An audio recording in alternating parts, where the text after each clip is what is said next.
Hello and welcome to the Cash News Podcast, your go-to source for informative conversations about all things cash and currency. From cash security and payments technology to the cash supply chain, we're here to share insights on the issues shaping the world of cash today. Join your hosts, Tom Meehan, Sean Ferrari, and Brad Moody as they dive into the latest trends, strategies, and technology. This is the Cash News Podcast. Now, here's Tom, Sean, and Brad. Hello, everybody. Welcome to another episode of the Cash News Podcast. I'm joined by my esteemed, famous co-host, Brad Moody. Brad, what's going on, man? Nothing much. Happy holidays. Hope all's going well with you. Happy holidays to you as well. We're recording, for the listeners, it's December 29th, I think. So, we're right in the middle. So probably by the time you see this, it'll be just after New Year's. So Happy New Year to everybody. Absolutely. And I know Sean wanted to join us, but he wasn't able to. So he's here in spirit as always. I think, we're going to kind of keep it brief because I know this is going to be a topic for a couple of, probably a couple of episodes, including some guests. But the Payments Choice Coalition, which is a group of companies, and Control Tech is a part of this, Brinks, Loomis, G&D, Diebold, and I don't want to miss anybody, so I'll probably going to look at NCR, among industry in the cash industry that really are here to help kind of create visibility around the Payments Choice Act, which is a bill that is advocating, what it sounds like, the choice of payment. The bill is about making retail establishments and restaurants have to take cash, not being able to deny a cash as a payment. There's 13 states that have this in law today, and then another 11 cities that do. And this is really about kind of a couple different things. One, choice from folks that want to be anonymous, the other for underbanked,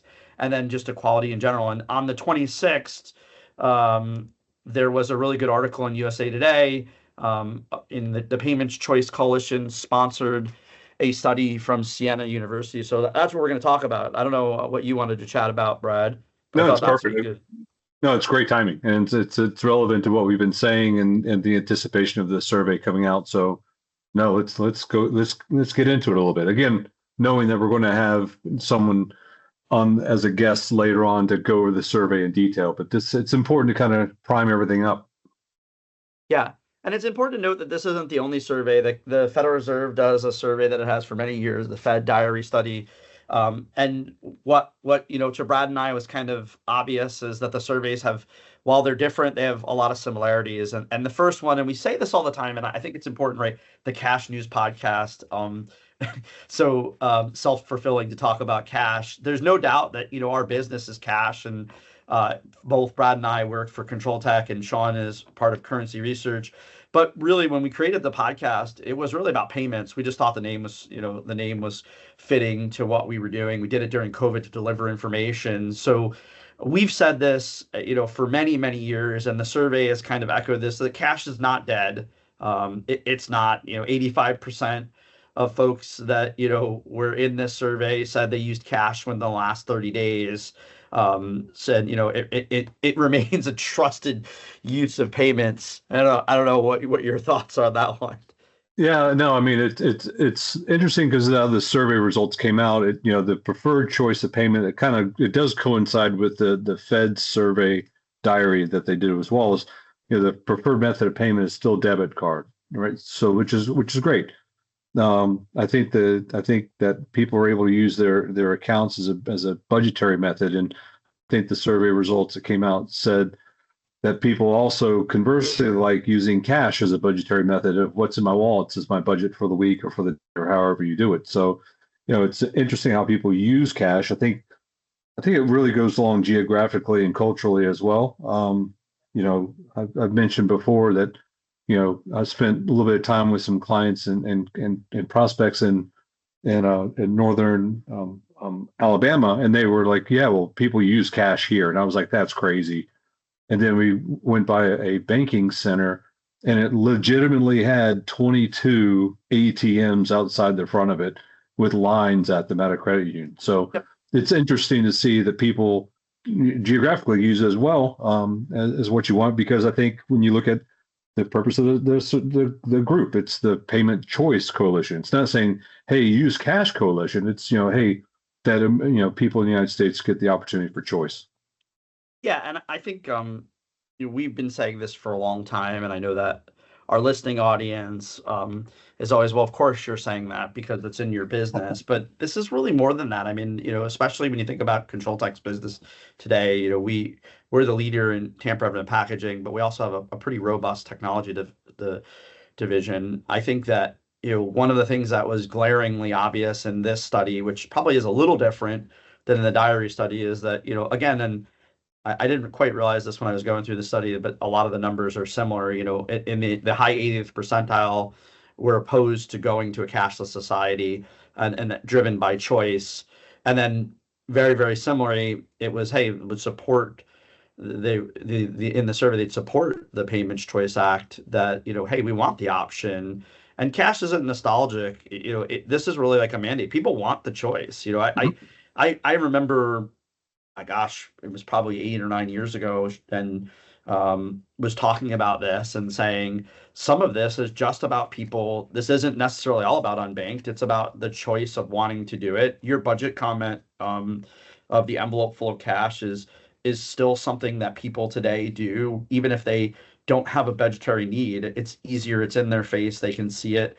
It's not an unusual thing. And we know this, although the survey doesn't talk about this. In any types of times of turmoil, cash usage generally goes up. People take more cash out, they put it in their hands. So there's a lot of evidence to support that.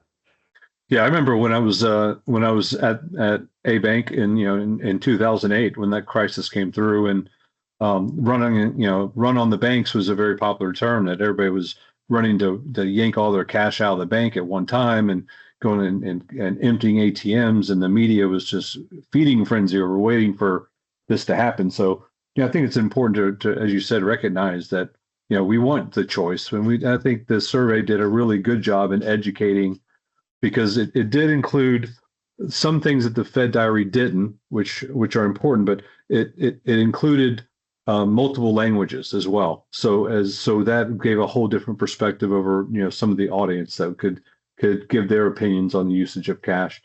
And the one thing that pops out, and Tom, I'm not sure if you agree or agree, but from the survey results itself, that is extremely high, 80+% wanted the option to use cash, and also that's their secondary form of preferred payment, which I thought was really interesting. So, imagine if the legislation goes through, it's a bipartisan bill, which is always great to have. It helps things, helps gain momentum.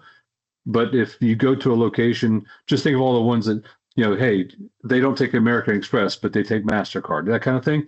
Hey, they don't take cash. They don't take a debit card, but they take cash. So I think that the choice is there for all of us to be able to perform transactions.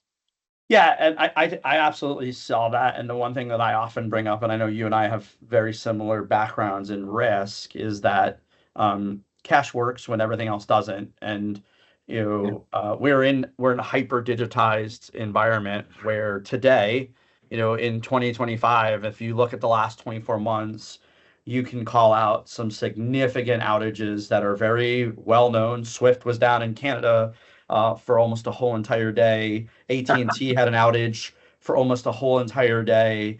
AWS had an outage for 4 or 5 hours. Cloudflare had an outage for 4 or 5 hours.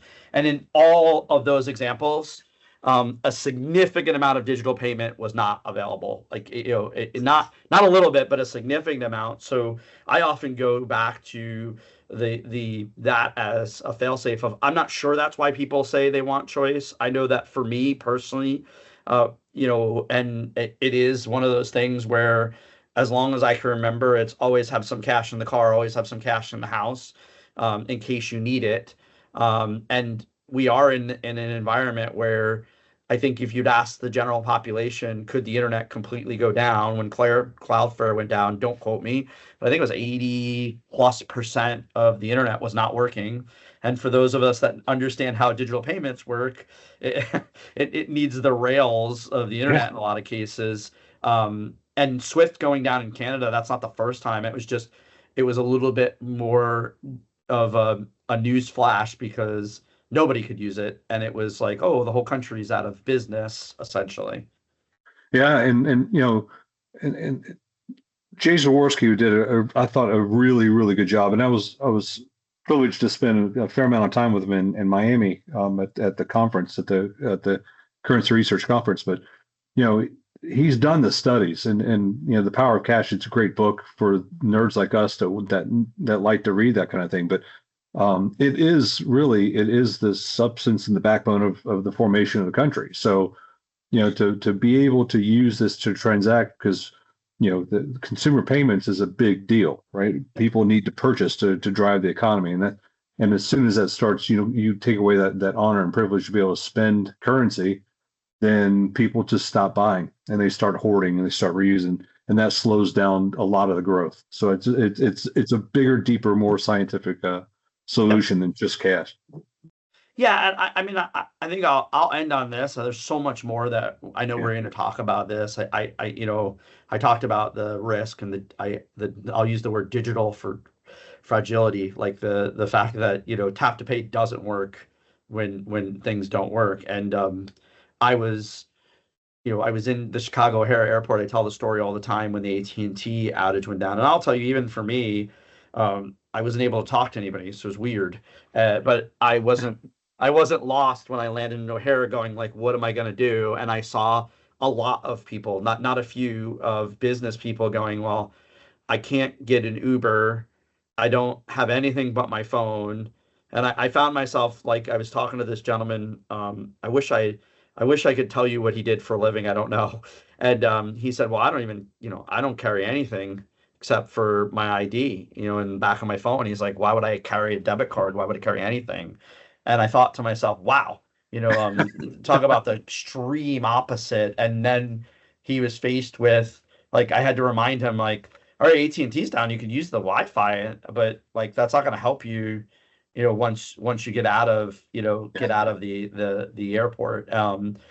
But I think one thing in the study that I'll end on is that 9 out of 10 people talked about privacy, and it's interesting because I think when you ask people about privacy, they bring it up. I don't know that the average person talks about that cash is truly the only private method of payment. For those of the folks that are listening that are digital crypto folks, that ledger has a trail, and it's been proven many times. Certainly a trail that's hard to follow, but as soon as you convert that crypto to something, there is no way to avoid, that there's an endpoint where cash still, and I thought it was interesting in the survey that 9 out of 10 people, said it protects privacy better than digital payments. That's right. So I thought that was interesting. Yeah, absolutely. Well, Tom, thank you for your time, and I hope you continue to have a great holiday season.